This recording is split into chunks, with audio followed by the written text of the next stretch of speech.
How to back up photos to OneDrive.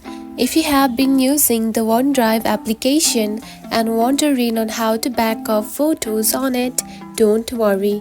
In this video, I will show you how to do it. So let's get started. First of all, open the OneDrive application. Just like this. After opening it, you will find something like this on your home screen. Now to back up the photos, tap onto your profile icon at the top left corner. Right here, select it. Then here you can find the settings option right here. Tap on it.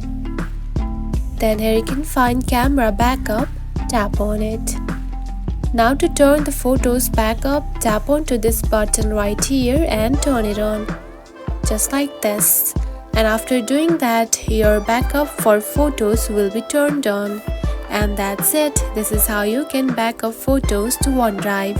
If you found this video helpful, don't forget to like and subscribe for more tips. Thanks for watching.